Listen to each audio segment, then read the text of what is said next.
समझदार व्यक्ति जो होता है, जो देवगुरु धर्म के नजदीक आता है, वो बोलता है जैसे को तैसा। ये भगवान महावीर का सिद्धांत नहीं है। मैं आज अपने पाप के उदय से बच जाऊंगी, लेकिन कल फिर ये पाप का उदय मेरे पास आएगा। और यदि मनुष्य जीवन में इतनी सुविधाओं में रहते हुए यदि पाप का उदय सहन नहीं कर पाऊंगी, तो पशु गति में जब बाकी भी पाप का उदय एक साथ आएगा, तो मैं पूरे के पूरे पाप के उदय के फोर्स को कैसे झेलूंगी। आज तो चलो ठीक है, बीमारी आती है तो साथ में डॉक्टर की सुविधा भी मिल जाती है। कोई डांटता है तो कोई सहलाता भी है, कोई निंदा करता है तो कोई प्रशंसा भी करता है। ससुराल में दुखी किया किसी ने तो पियर वाले वापस सहला देते हैं। मतलब कहीं ना कहीं पाप के उदय, पुण्य का उदय भी भरसक आ रहा है। लेकिन जब पशु गति में जाएंगे तो वहां तो सिर्फ पाप का उदय आना है, पुण्य का उदय तो तरस तरस के आएगा। जिस पशु को सिर्फ जीवन जीने के लिए सुविधा नहीं मिल रही है, तो क्या सोचेगा कि मुझे डंडे नहीं पड़ना चाहिए, मुझे पत्थर नहीं पड़ना चाहिए, मुझे गालियां सुनने को नहीं मिलना चाहिए। उसकी तो पहली चिंता इतनी होती कि बस मेरा पेट पल जाए किसी तरह। इसीलिए कई बार डंडे खा खा करके भी वापस पशु उसी द्वार पे जाता है जहां पूर्व में फिर डंडे खाए थे उसने। कारण क्या है कि पाप का उदय इतना भरसक है कि वो बोलता है भले पाप का उदय रहे, लेकिन कम से कम जीवन तो चल जाए। मोहताज हो गया हूं। सोचना है हमें कि इस मनुष्य जीवन में आकर के इतना नहीं इटलाना है, इतना नहीं अपने आप को गुमानी बनाना है कि हम इस मनुष्य जीवन में थोड़े थोड़े पाप के उदय जो आते हैं उसकी भी सहनशीलता डेवलप नहीं कर पाए। अरे छोटे छोटे उदय में नहीं डेवलप किया अपने आप को, तो फिर धिक्कार है हमें धर्म मिला, धिक्कार है भगवान महावीर मिले। इसलिए अपने हिसाब से दुनिया को चलाना ये सिकंदर का सिद्धांत हो सकता है, लेकिन हमारा सिद्धांत नहीं होना चाहिए। हमारा सिद्धांत तो एक ही होना चाहिए कि इस मनुष्य जीवन में आए हैं और इतना सम्यक ज्ञान देने की व्यवस्था हमें देवगुरु धर्म से मिली है, तो इस ज्ञान का थोड़ा प्रयोग तो करें। और यही जीवन की सार्थकता भी। जितनी सहनशीलता बताएंगे उतना ऊर्ध्वगमन होगा, और जितना असहनशील होंगे उतना अधोगमन होगा। जितना विनय बढ़ाएंगे उतना ऊर्ध्वगमन होगा, और जितना अविनय करेंगे, अनादर करेंगे, उतना अधोगमन करेंगे। जितने सद्गुणों का विकास करेंगे उतना ऊपर उठेंगे, और जितना दुर्गुणों का विकास करेंगे उतना नीचे गिरेंगे। इसलिए इस मनुष्य जीवन का सबसे पहला और प्राथमिक सिद्धांत हमारा यही होना चाहिए कि धर्म एक साधन है, उस साधन के माध्यम से मुझे अपना भाव जगत सुधारना है, मुझे झूठे अहंकार में नहीं जीना है।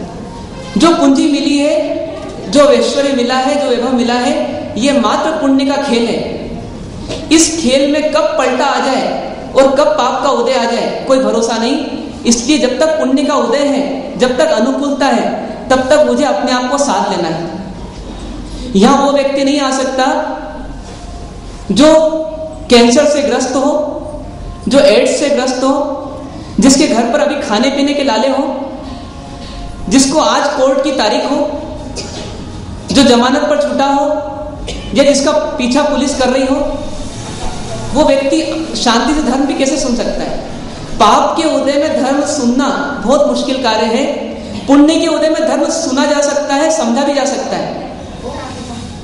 पर यदि पुण्य के उदय का अहंकार आ जाए तो हम धर्म से और दूर चले जाते हैं। इसलिए पुण्य के उदय का अहंकार नहीं करना, बल्कि पुण्य के उदय में संतुष्ट रहते हुए धर्म समझ लेना और अपने जीवन में उतार लेना। खाने पीने को जब मिल रहा है तब तपस्या का अभ्यास कर लेना।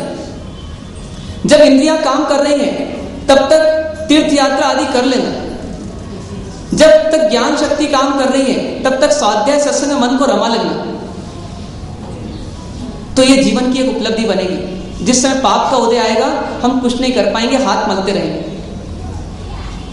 कितने ही बुजुर्ग ऐसे होते हैं जिनको बुढ़ापे में घर में भी पाप का उदय आता है और तन में भी पाप का उदय आता है, एक साथ आता है, और जिंदगी भर चूंकि धर्म ध्यान नहीं किया तो उनके पास कोई सहारा नहीं होता अपने बुढ़ापे को किसी प्रकार से संबल देने का। और ऐसी स्थिति में बुढ़ापा घुट घुट के जीते से मर जाता है और अंत में समाप्त हो जाता है।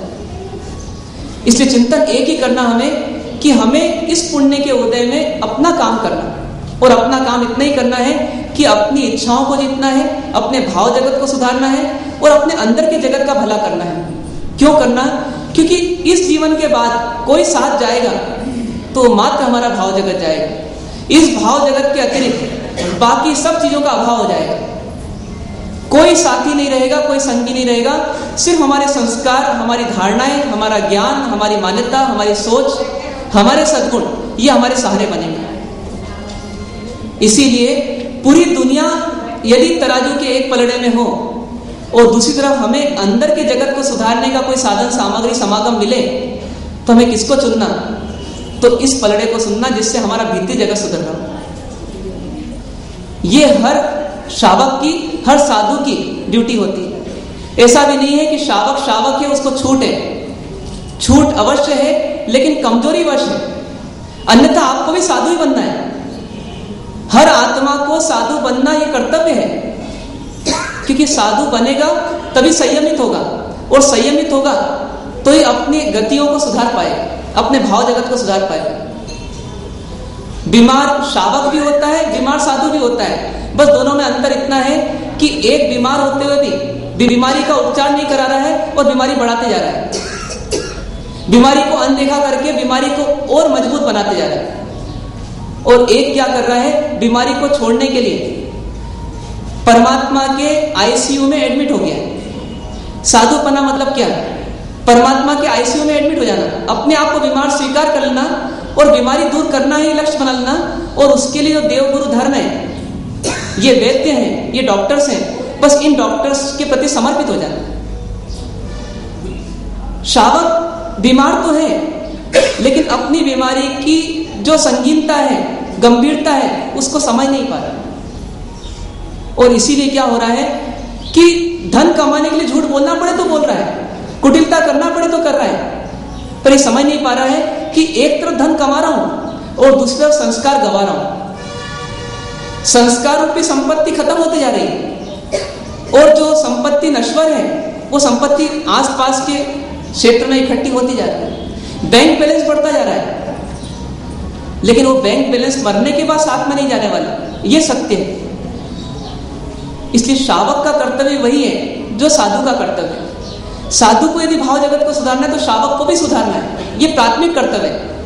इसलिए सुबह उठने के बाद शावक के लिए क्या बताया गया कि आपको चौका चूल्हा नहीं संभालना, आपको दुकान नहीं संभालना, आपको मोबाइल नहीं संभालना। आपको सबसे पहले इतना ही ध्यान देना है कि उठने के साथ ही आप 8 नौकर गिने। क्यों गिनना 8 नौकर? वो तो आप यहां बोल रहे हैं, कभी उठने के बाद ध्यान में आता है कि 8 कर्मों को जीतना ही है। जिसके मन में ये भावना आ जाएगी तो उसके मन में सबसे पहला प्रश्न उठेगा कि इन 8 कर्मों का राजा कौन? तो इन 8 कर्मों का राजा मोहिनी। तो मोहिनी को कैसे जीता जाए, ये प्रश्न उसके मन में उठेगा। और मोहिनी को जीतना है तो क्या करना पड़ेगा? चौके में जाना पड़ेगा, बेडरूम में, ड्राइंग रूम में, कहां जाना पड़ेगा? जो मोह का क्षेत्र है उस क्षेत्र को ही छोड़ना पड़ेगा। मोह की परिधि से बाहर आना पड़ेगा, मोह की सीमा का उल्लंघन करना पड़ेगा, उसको उलांघना पड़ेगा, तब जाकर के निर्मोहियों का क्षेत्र मिलेगा। देवचंदी महाराज साहब ने एक बहुत अच्छी पंक्ति बोली है। वो कहते हैं, प्रीति अनंती परथ की, जे तोड़े होते जोड़े, परम पुरुष थी रागता, एकत्वता होता की गुण गे, ऋषभ जी नंद सुप्रीतणी। कंडीशन है, निर्मोहियों से प्रीति किसको हो सकती है? जो मोही जनों से प्रीति छोड़े तो उसको निर्मोहियों से प्रीति हो सकती है। परमात्मा से प्रीति उसको हो सकती है जिसको संसार से प्रीति छूटेगी। जो कहीं से छोड़ेगा वही तो कहीं जुड़ेगा। इसलिए सच्चाई ये है कि जिस शावक के मन में सुबह 8 नौकर गिनते गिनते ये भावना आ जाए कि मुझे मोहिनी कर्म को जीतना है, तो उसके मन में एक भावना आ जाएगी कि मुझे इस मोह के दायरे से बाहर निकलना ही है। ये स्वार्थ का दायरा है, ये निकटता का दायरा है, ये सहयोग का दायरा है, पर ये सदा का दायरा नहीं है। ये सदा का मेरा क्षेत्र नहीं है। ये तो एक व्यवस्था है बस, पुण्य और पाप के आधार पर। पर इस व्यवस्था में कहीं ऐसा ना हो जाए कि मेरी अमूल्य आत्मा को मैं अनदेखा कर दूं। इसलिए क्या करना, जल्दी से जल्दी मोह के क्षेत्र को छोड़ करके निर्मोहियों के पास जाना है।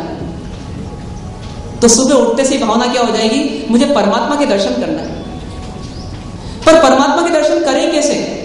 जब तक अंदर की शुद्धि नहीं होगी तब तक परमात्मा के दर्शन करने की पात्रता नहीं आएगी। तो क्या करना, सबसे पहले प्रतिक्रमण कर लेना। प्रतिक्रमण करके अपनी शुद्धि करना। जो अतिक्रमण किया है हमने कल परसों नरसों गत काल में, उस सब अतिक्रमण से बाहर निकलना, उसी का नाम है प्रतिक्रमण। कल किसी से अपन ने वेर की गिठान बांधी तो प्रतिक्रमण क्या सिखाता है हमें कि आज खोल दो उसको।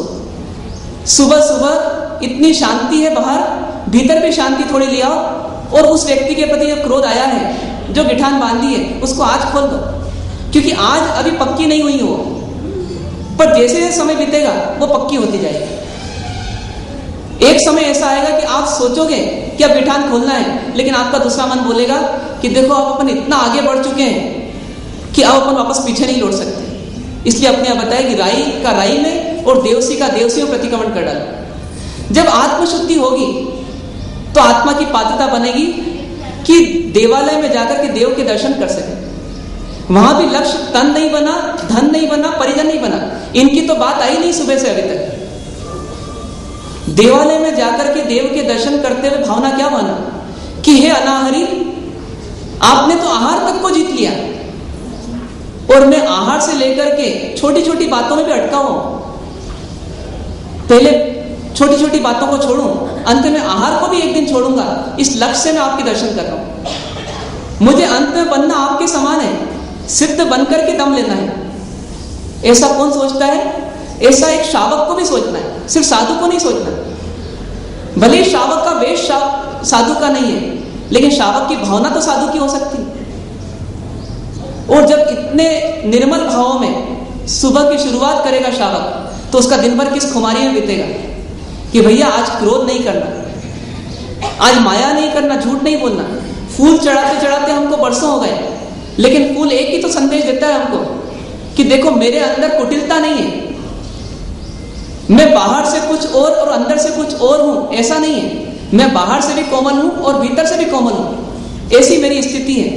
तो हम भी भावना क्या बातें हैं कि हे परमात्मा, जैसे शूलों में रहकर के फूल भी कोमल का कोमल रहा, और ऐसी इस जगत में रहकर के भी आप भी कोमल हो गए, तो मैं अधूरा क्यों रहूं?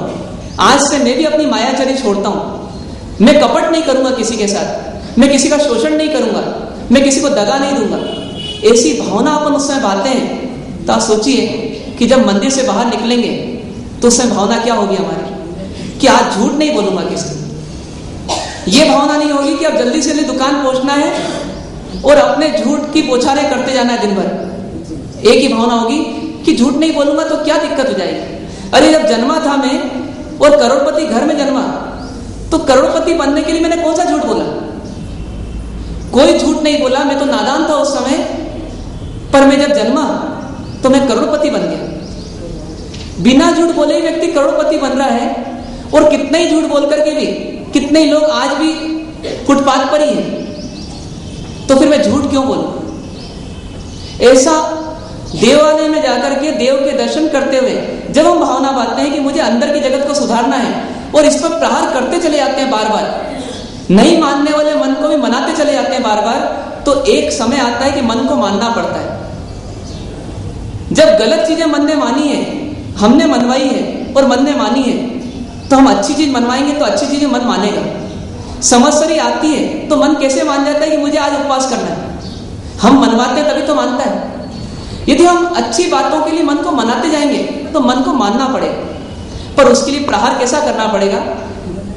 तो यदि दीवार मजबूत हो, कभी कभी सीमेंट के कॉलम हो, उस कॉलम में भी कील ठोकना पड़े, तो हो सकता है एक प्रहार से कील नहीं ठुकाए, लेकिन लगातार प्रयत्न करते जाए तो अंत में कील को घुसना पड़ता है, दीवार को जगह देना पड़ती है।